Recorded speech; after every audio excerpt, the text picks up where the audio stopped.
Hey Dad, it's your number 2 daughter Denise. Hey, I wanted to come out here and talk with you for just a second because Mom and I had a conversation with your team of doctors yesterday, and they helped us to kind of understand where you're at and what it's going to take to get you to that next phase of being able to come home and all of that good stuff. And I believe that Ashley, your social worker at the hospital, came and talked to you yesterday too, and it sounds like you guys had a really good conversation.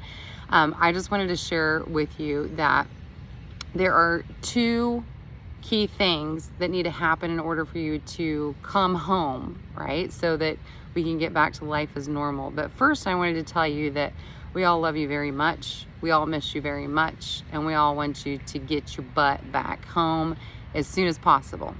But again, there are a couple of things that have to happen before you can do that.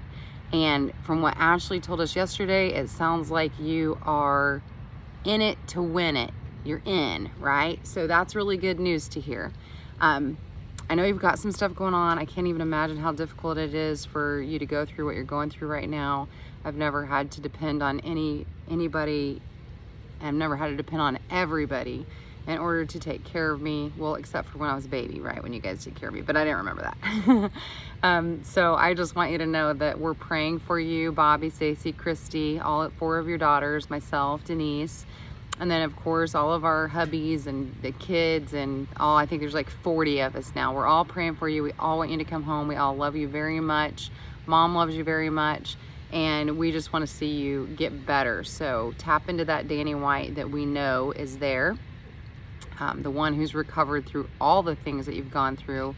You typically rehab faster than anybody else. It's like you're racing to be the first one to do it. You're very strong and you've got this, okay?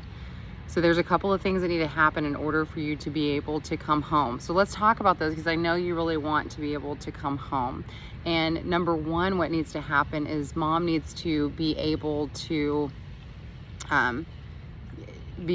take care of you, right? And right now there's a bunch of people that are able to take care of you, meaning that it's taken a little bit more than what Mom's going to be able to do on her own. So here's what we need you to be able to do. We need you to be able to stand up with a walker, be able to turn around and walk a few steps, right? You don't have to start running or going for walks all around the house, or you don't have to be like, crazy about it, because I know you'll get back there again on your own once you get home. But in order to go home, we need you to be able to stand up with a walker, turn around, walk, make some turns with it and be able to walk. Okay, so that should be your very first goal that you have.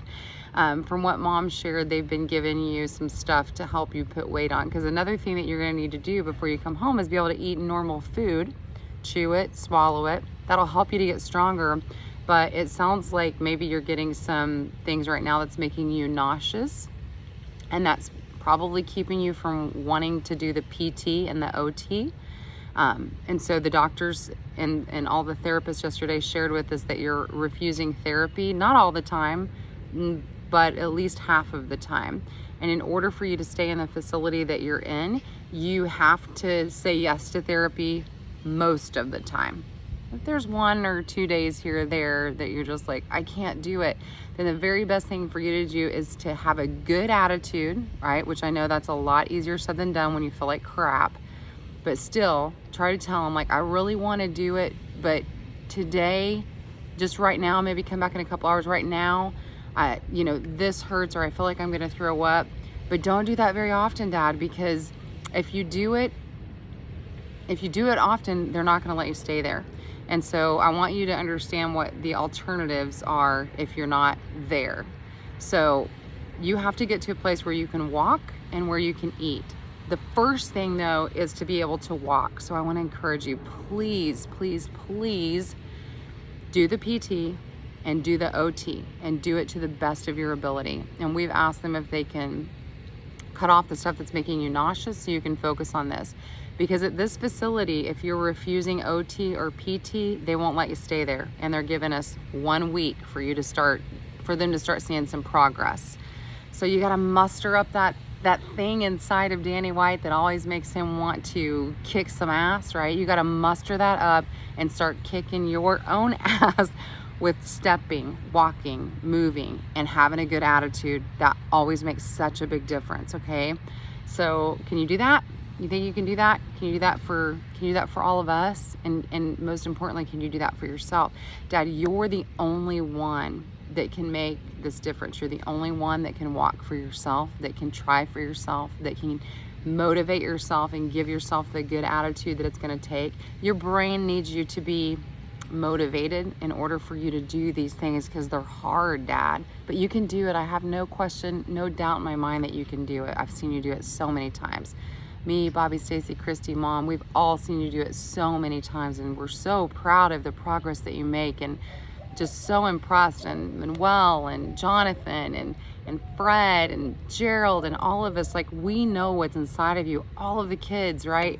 Everybody knows what you're capable of doing. So we just all want to come to you and ask you to please be Danny White right now.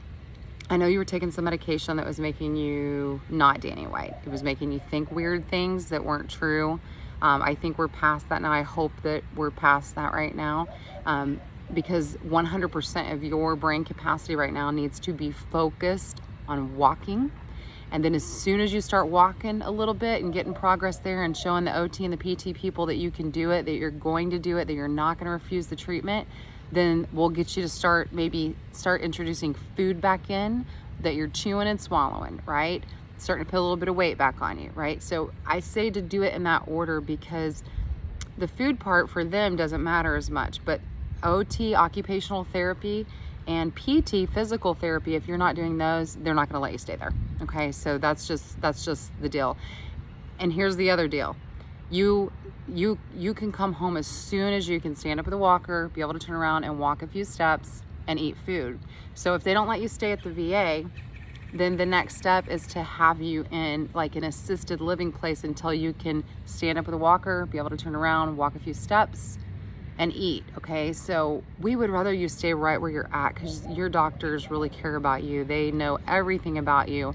The therapists, like, they're really trying very hard to help you. They want to see you succeed. They want to see you be able to come out of that facility and go straight home.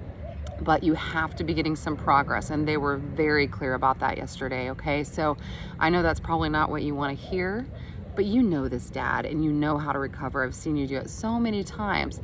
We all love you, but we can't do it for you. Mom can't do it for you. I can't do it for you, or I totally would. I'd jump right in there and start being like, I'm gonna be Danny's right leg. I'm gonna be Danny's left leg. Like, I wish I could do that for you, Dad, but you're the only one that can do it. And all things are possible with God, with Jesus. So I want you to just call out to Jesus when you feel like it's too hard or you can't do it.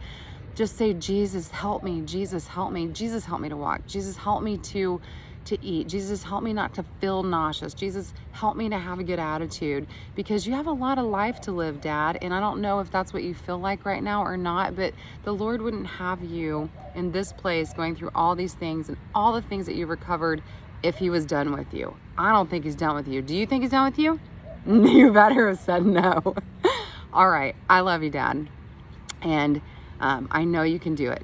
We all know that you can do it, and we're here cheering you on. And I'm sorry that we can't come and see you more often. The VA's made it kind of difficult for the family to see you as a whole because of COVID, right? So as soon as you're able to start kind of walking around a little bit with your walker, or even like moving your wheelchair by yourself where you can get in and out of the outside, they're gonna let us come out there and visit you, where Manuel and I came and visited you last week.